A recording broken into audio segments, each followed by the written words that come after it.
Good afternoon, ladies and gentlemen. A very warm welcome to a fresh record high on Dalal Street. Nifty has breached the previous level of 26,227 that we saw in September of 2024. It has taken exactly 14 months for the index to make a fresh high, and that's right there in front of you. 26,228 is what the Nifty has hit intraday. Reliance, Bajaj Finance, HDFC Bank, Axis Bank, Bajaj Finserv, all in top shape as far as the market is concerned, and are pushing the benchmark index higher. To discuss this and a lot more, it's both an equal pleasure and honor to host Mr. Nishchal Maheshwari, a very well-known veteran in the markets for the last 33 years. He's worked variously with lots of brokers and fund management companies. He's here to discuss the way forward. Namaste Nishchal ji, and a very warm welcome to you. As always, it's your presence that has caused the Nifty to push to a fresh record high. How are you reading sentiment on the Dalal Street? Is this a broad-based rally that you prefer, or is this narrow? Afternoon, Shailesh to you and your viewers. Congratulations. We have hit a new high basically after almost 14 months. So I think congratulations are in order for all of us. I think this is really long awaited. And this was expected to come basically, because if you really look at it for the whole year, now it's almost the year ending is coming. We are up only around 3 or 4%, whereas all emerging markets are up northwards of 20% plus. Some of them are up 30% in the current year. So India has underperformed quite a bit. So that's why it was expected, and I think this has come at a very good time. Now, obviously, it's going to be a broad-based rally. The participation is going to be across the sectors, but obviously consumption is going to drive it. Given that the government focus is there basically on consumption, so I think it's going to be a consumption-led rally basically, which you are going to see, which I think in the last 2 or 3 months also we are seeing.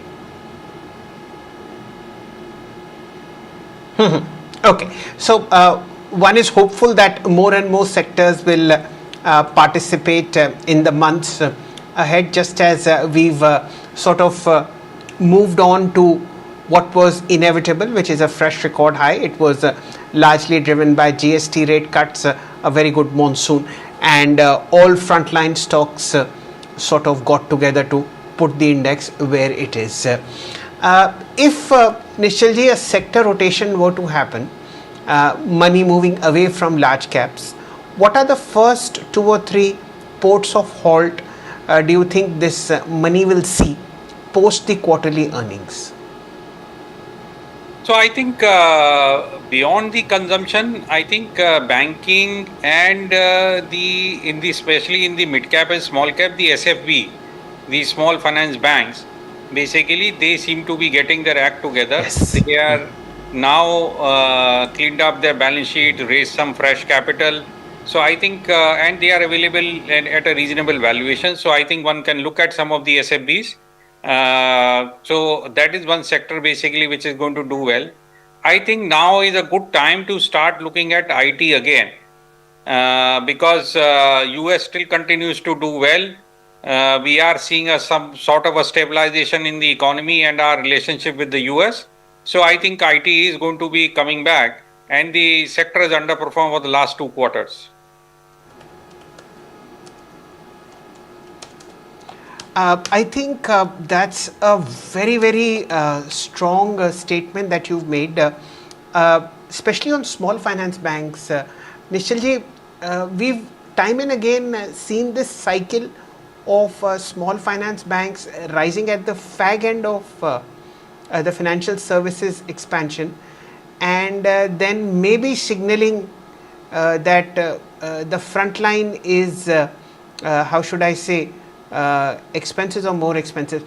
Within small finance bank, what would be your broader preference? So you can play it through 2 ways. One is basically looking at the mid-cap banks which have got large exposures to the SFBs. So the likes of RBL, IndusInd Bank, this could be one or two plays basically which you can look at it. But on the broader sense, if you look at it, I think some of them which have recently raised money, Utkarsh, Ujjivan, these are some of the SFBs basically which we like. I just want to make a disclosure that I have investments in IndusInd, but none of the others. Okay, fine. So we look at small private sector banks and we look at these Utkarsh and Ujjivan from this pack. In your opening remarks, Nishchalji, you had mentioned that you're very hopeful on the consumption theme, which is probably triggered by the GST rate cut, as also rate cuts in income tax and interest rates. Broadly within consumption, what do you like? So auto still continues to do pretty well. Basically, I think the thing has just started as far as auto is concerned. The current quarter, you are going to see very strong numbers again, basically coming from auto, because last quarter numbers, we had only a week of GST rate cuts. And this time it's going to be much broader sense. And then we are going to see the retail. I think retail will do pretty well in this current quarter, and the FMCG. I think these are two or three consumption baskets basically one should look at, where I think things are going to do pretty well, and also white goods. So these are 3 or 4 consumption items basically one can look at. Okay, by retail you mean retail chains like DMart and Trent?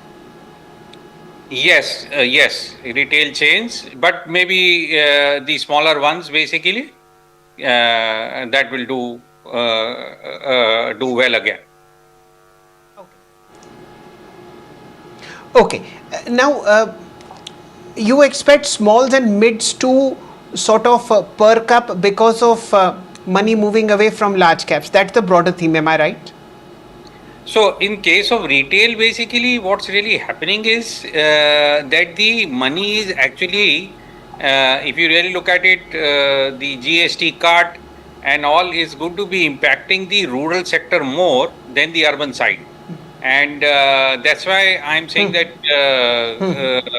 it could be more positive for the smaller ones, basically the rural focused retail chains.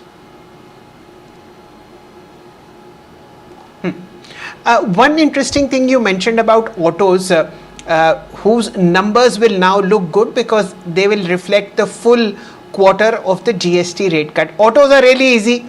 You see number of sales going higher, and then you can broadly gauge what the profit would be. Nishchalji, what would be the bet here? Two-wheelers or four-wheelers? No, I would put still say PVs, the private, the personal vehicles, the PVs. I think the passenger vehicles, that is going to be the bigger bet, because the impact of a GST cut is much more there than in a smaller ticket item. So that's why I think basically that will prompt people to buy it also, and we have seen very strong sales coming in the current quarter. So that's why I'm saying basically passenger vehicles and then two-wheelers.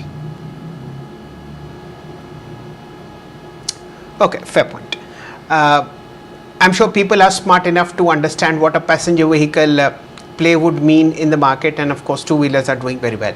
Nishchalji, you mentioned you've been bullish on IT for the last 1 or 2 interactions that we've had. Now this is again a contra play in the market. Valuations are very, very attractive for long-term value buyers such as you. Now what would you prefer in IT?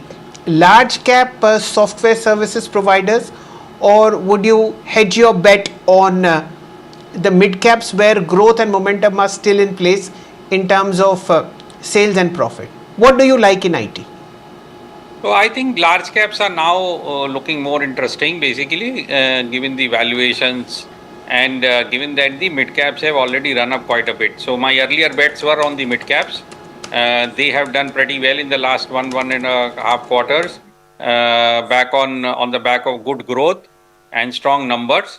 But now I think basically the good bet would be on the large caps. And the large caps basically in the current year, I think basically are going to come back strongly. So I think large caps and the valuations are also interesting at this point of time. Okay. And you prefer large caps because of some statements that they've made in the third quarter, or is it that these,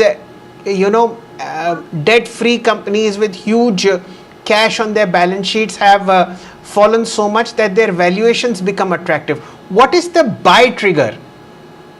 So I think the valuation is a trigger basically that they have become pretty interesting at these prices.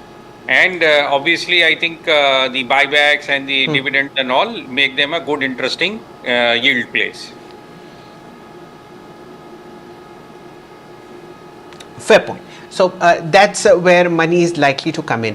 Nishchalji, between the time we last spoke and now, the metals basket has outperformed dramatically.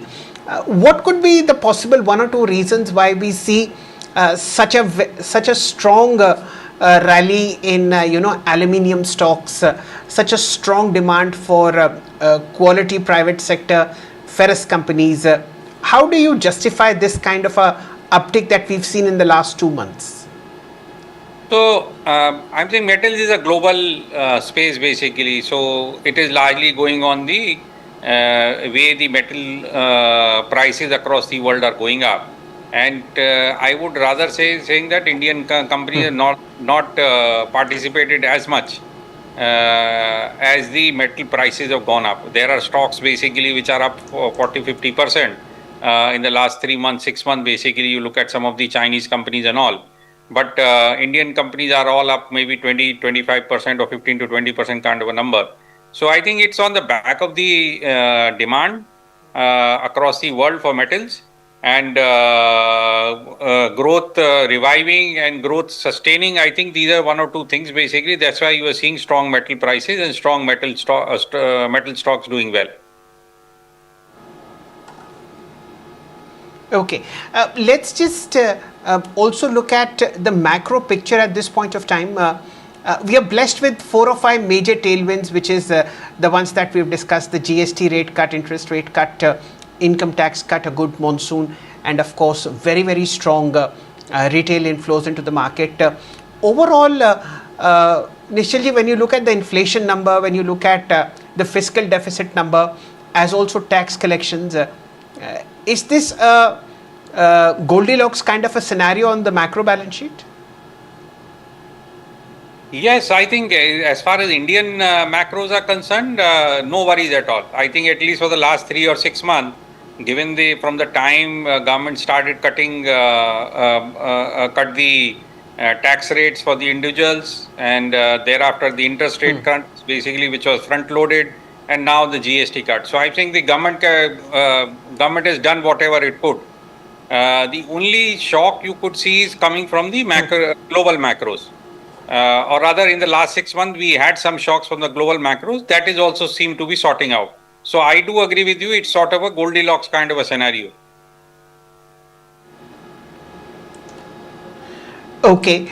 Now with this, very strong macro tailwind and the fact that the record high is now out of our way, what do you think the next 6 months hold for the market? Do you see foreign institutional investors turning net positive? Because you also mentioned that all other emerging markets are up 20%, we are flat compared with them in 2025.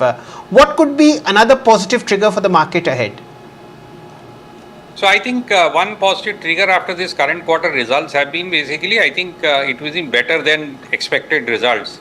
So a low double digit number, I think was most of the people were not expecting. I think it has come pretty well, and most of the analysts have been forced to upgrade their numbers. So I see more upgrades than downgrades in the current quarter. So I think that has been a positive scenario, and that's why you're seeing the market also reacting positively to it. Having said that, I think once the market gets out of crosses this to 26,230, I think there would be fresh triggers basically for India buying. But I think the big trigger would be basically the India-US deal. As and when it gets signed, I think you will see a whole slew of money coming into the country. Yes, I think that's the only missing piece. Nishchalji, you would know this best. Have we priced in all the bad factors of the deal that did not happen? And therefore, when it happens, as you very rightly say, it would be a trigger for then further up move. Yes, I think it will be a trigger for the further up move, especially for the FIIs, because I think they are waiting to see what will be the contours of this deal. Whether it's going to be less than 25 or between 15 and 20, which was the first time we expected that we will get a better deal than the whole world. And if that comes through, basically, you will see maybe 500, 700 point rally in Nifty. That's a very interesting thought process that you offer.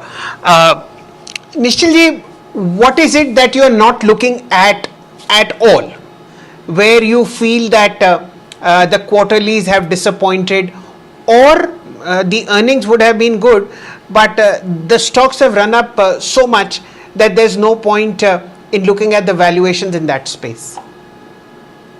So I think some of the sectors basically which have run ahead of themselves, I think defense is one of them which I've been highlighting to you for the last, I think, several of our con calls.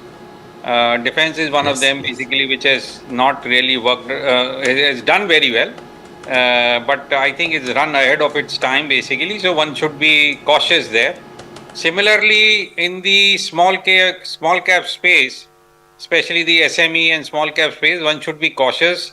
I would be cautious on the IPO market totally. One should be really very going with a toothpick to actually figure out what to really buy or avoid totally.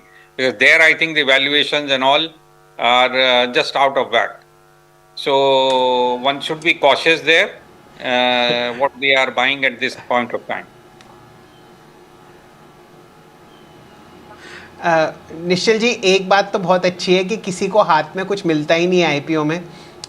2-1 साल बाद जब IPO 30-35-40% अपने initial IPO price के नीचे आता है, तब आप जैसे समझदार लोग उन्हें देखने लगते हैं. In your own universe of stocks that you track, sir, what has been the highlight in the third quarter performance? Where were you surprised positively? I think some of the pharma stocks basically, they gave much better numbers than expected, and it is across both the CDMO as well as the generic space. Both of them basically surprised a lot of people, and that's why we've seen that pharma has done well in the current quarter because the expectations were low. Okay. And what is your own personal preference in the pharma space?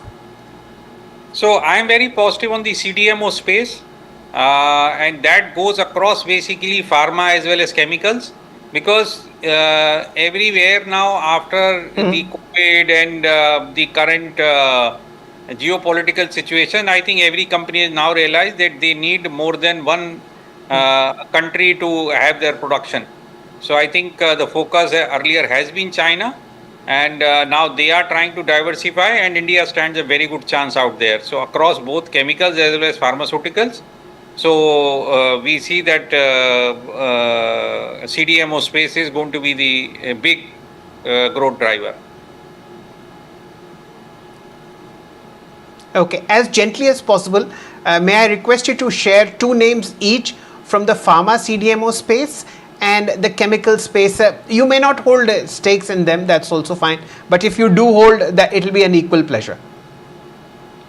So in case of pharma, basically I like Laurus and Biocon, and I own both of them in my portfolio. And similarly, in case of chemicals, I like Aarti Industries and Aether Industries, and both of them I have in my portfolio. Okay, so it's Biocon, Laurus, Aarti Industries, and the last one you mentioned, sir, was? Aether Industries, AETHER, Aether Industries. It, yes, of course. This is a recent, recent IPO. I think 4 or 5 years ago, Back, I think, they had come in with. Yes, correct. So, okay, that takes care of pharma. A view, Nishchalji, that's emerging in the market is that cement might come out of its, 3.5, 4 year consolidation period where aggressive mergers and acquisitions happened. What is your view on cement at this point of time? So I think the problem with cement has been basically, yes, consolidation has happened, but the capacity announcement keeps on happening very, very aggressively. So I think there is still that rush for trying to gain as much ground as possible. And that's why we are seeing that the large 2, 3 players, they are all aggressively guiding for larger capacities. And that is continues to put pressure on the cement prices. So, I think I have a mixed view on cement at the moment. Okay, fine. And how do you like the India internet space? A lot of money from erstwhile favorites, large cap IT companies moved from funds into the internet space. How do you see valuations there? Any picks in your portfolio from the India internet space? So I think that's a very, very interesting space which has got created over the last 20, 25 years. They have disrupted several businesses and sort of created newer spaces which never existed. So I'm saying food delivery is one which never existed before that, or maybe existing in a unorganized manner. So today we have 2, 3 large companies now catering to that. I think what we need to be aware is basically that these are companies which have scaled up their businesses. They scaled up in a very hyper competitive environment.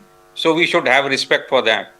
And in a new environment where now they have a new set of shareholders, they would quickly move to profitability.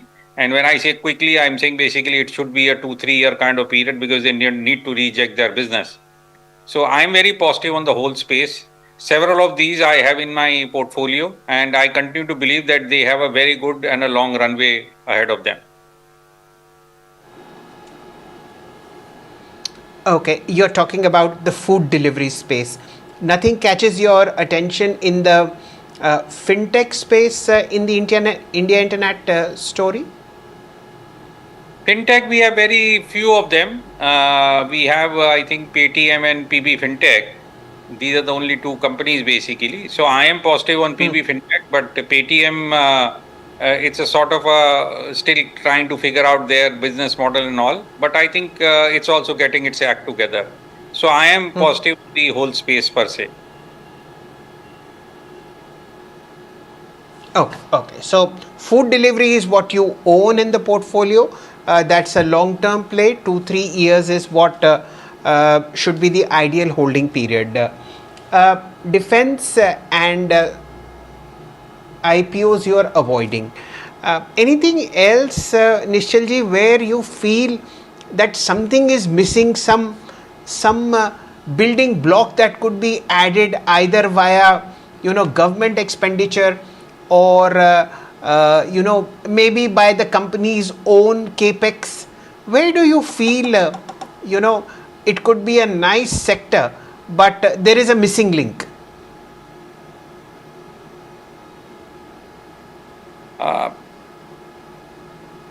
So nothing comes to mind at the moment, but there is this construction sector which has not done anything, though I think that the order book and all seems to be pretty good. But I think the government expenditure has been a bit muted, and that's why you are seeing not much movement on that sector. But I think you find good value in that sector at this point of time. Okay. Nishilji, when you see the broader market, post 3:30 p.m. in the evening, कि भाई आज क्या हुआ, indices कैसे चले, रुपये ने क्या किया, कहाँ पैसा आया, कहाँ पैसा निकला. What is the feeling that you get about the general buoyancy in the market? Is this a buyer's market or is this a seller's market? So one, I do not track it on a daily basis, so I don't bother about what's really happened in in the market during the day. But yes, what I see here is now is basically it's very evenly poised if you really look at it, because there is huge supply of paper and there is huge supply of liquidity from the retail, and that is matching very well. So one should, and there are opportunities on both the sides. So it is not that you don't find good opportunity in the market. There are enough, and there are a lot of old stocks basically which I would go out and have a relook at them, because they are getting their act together, and there are a whole bunch of new entities which are getting listed every day. So no dearth of opportunities as far as the market is concerned. One just needs to be more diligent in its work. Okay. And the final question, Nishilji, given the fact that we have two triggers left, foreign institutional buying and the US trade deal, both of them are of course interdependent. Now, what will these guys do when they come in?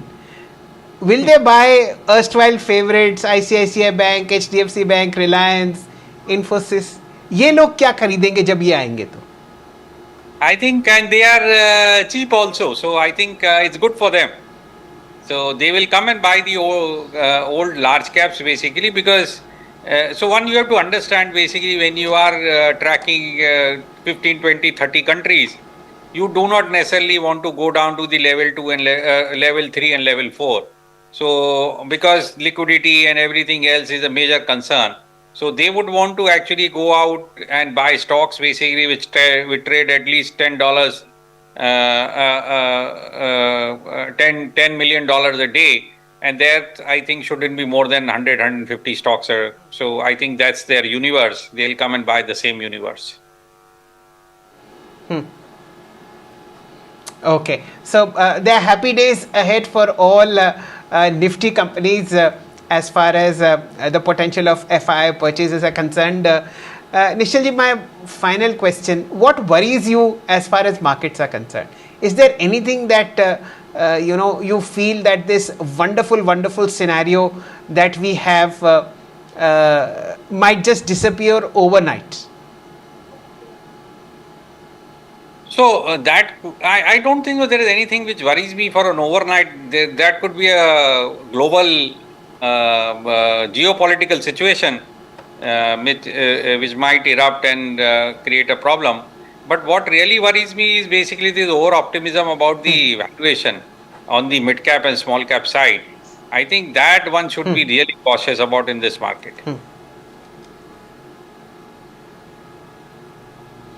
Right. Nishilji, time obviously passes at warp speed whenever we discuss with you. I don't know how the last 30 minutes have lapsed. I wish we could have continued, but such is the situation that we'll have to call it a day.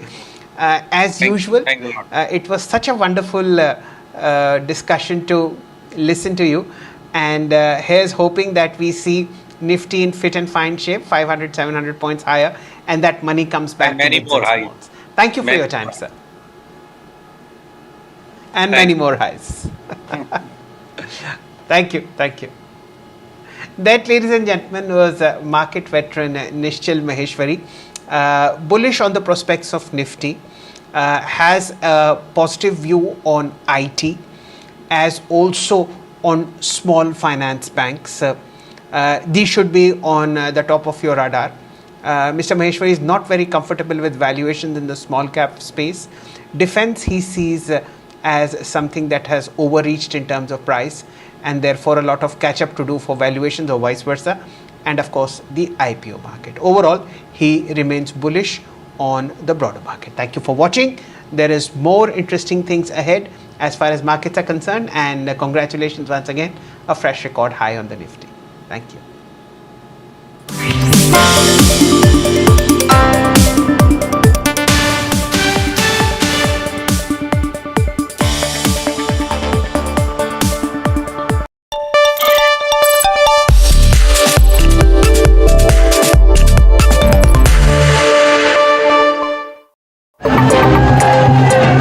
Just months ahead of the Tamil Nadu elections, Prime Minister Narendra Modi visits Coimbatore.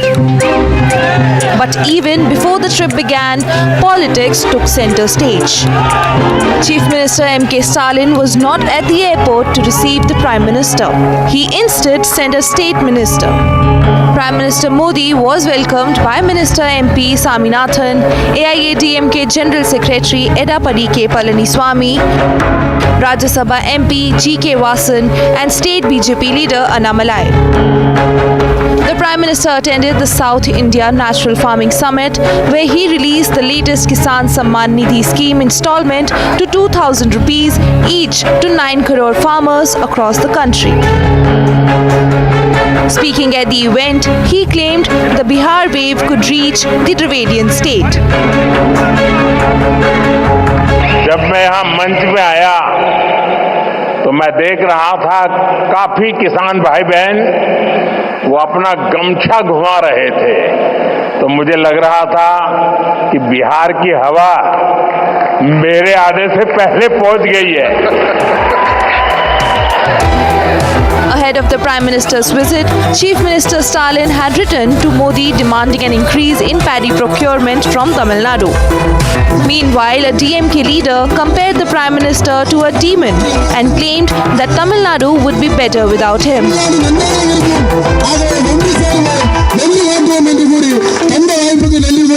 உங்கள் வாக்குகளை பறிப்பதற்கு துடிக்கிறான் மோடி. அவன் ஒரு இன்னொரு நரகாசுரன். அவனை தீர்த்து கட்டினால்தான் தமிழ்நாடு நன்றாக இருக்கும். ஆகவே ஒன்று சேருவோம், வெள்ளி காட்டுவோம் என்று கூறி தந்த வாய்ப்புக்கு நன்றி கூறி வழங்க வந்த உங்கள் அனைவருக்கும்.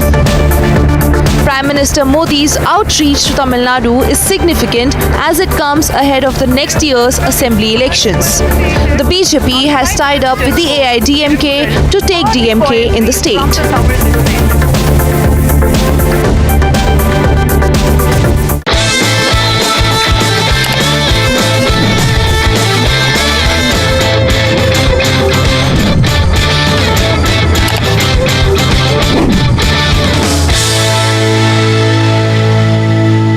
You know, in some cases, you're building extremely complex plants. You're building plants to make computers and to make telephones, to make a lot of different things, missiles. But you're building plants that make things that are very detailed, and you have to have great knowledge.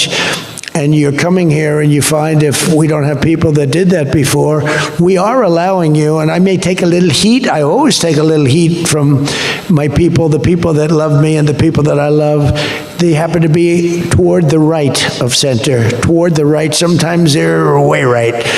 But if you have to bring people to get those plants opened, we want you to do that, and we want those people to teach our people how to make computer chips and how to make other things. You can't come in, and I'm explaining, you can't come in, open up a massive computer chip factory for billions and billions of dollars like is being done in Arizona, and think you're going to hire people off an unemployment line to run it. They're going to have to bring thousands of people with them, and I'm going to welcome those people. Now, I love my conservative friends. I love MAGA, but this is MAGA. And those people are going to teach our people how to make computer chips, and in a short period of time, our people are going to be doing great, and those people can go home where they probably always want to be. You know, when people are born someplace, they tend to want to go, and we have the greatest country in the world, but they want to go. But they're going to do. We had one case in Georgia where a battery factory, batteries are very dangerous to make. They're complex, much more complex than people understand. And they spent $1 billion to build a factory, and they were told to get out. And I said, stop it. Don't be stupid. And we worked it out. And now they're teaching our people how to do it. But they're going to have to spend, Jensen, I don't think you can open up a big plant with your friend from Taiwan where we're going to have 40 or 50% of the computer chip business at I don't think you can do that with people that don't even know what a chip looks like. Do you agree with that? So somehow, you know, the people that are against this are really, really smart. They're unbelievable patriots, but they just don't understand. Our people have to be taught. This is something they've never done. And we're not going to be successful if we don't allow people that invest billions of dollars in plant and equipment to bring a lot of their people from their country to get that plant open, operating, and working. I'm sorry. So my poll numbers just went down, but with smart people, they've gone way up. They've gone way up. And I mean that. So for those of you that are doing the plans, you're going to have all the help you need, and you're going to do a great job. And you're going to teach our people how to do it, and our people are going to be just as good as your people ever were in not such a long period of time.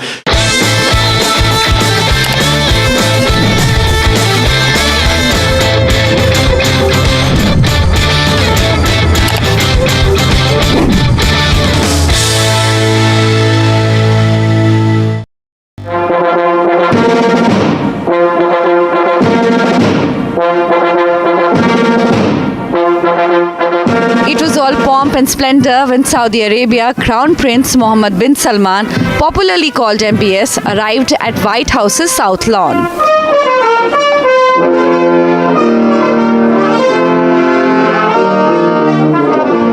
Though not the head of the state, but a de facto ruler of the Saudi kingdom, MBS received an almost state visit-like welcome. MBS's visit comes after a hiatus of 7 years following the killing of Washington Post journalist Jamal Khashoggi. Though former President Joe Biden vowed to make Saudi Arabia a pariah state and later on his visit fist bumped with the Crown Prince, President Donald Trump's relation has never waned. And this cordial and strategic relation was evident when a reporter asked MBS about the Khashoggi murder. President Trump immediately jumped to his guest's defense, calling the media house fake news and describing the murder as something that happened without the Crown Prince's knowledge. You're talking about. Now, who are you with? I'm with ABC News, sir. You're with who? ABC News, sir. Fake news. ABC fake news. One of the worst in the business. As far as this gentleman is concerned, he's done a phenomenal job. You're mentioning somebody that was extremely controversial. A lot of people didn't like that gentleman that you're talking about. Whether you like him or didn't like him, things happen, but he knew nothing about it, and we can leave it at that. You don't have to embarrass our guest by asking a question like that. Just picking up on something. MBS too responded to the Khashoggi question. His first reaction to the journalist's murder. 600 billion to almost about the journalists. It's really painful to hear anyone that been losing his life for no real purpose or not in a legal way, and it's been painful for us in Saudi Arabia. We've did all the right steps of investigation, etc. in Saudi Arabia, and we've improved our system to be sure that nothing happened like that, and it's painful and it's a huge mistake, and we are doing our best that this doesn't happen again. So you are doing that? Export licenses for advanced chips were a crucial part of the talks. Earlier, Saudi Arabia had promised to make $600 billion of investments in the United States. But as the leaders met, they decided to up the investment figure to $1 trillion. We are not creating fake opportunities to, please America, please President Trump. It's real opportunities. For example, when you ask about the AI and the chips, Saudi Arabia have a huge demand of, a huge need of computing power.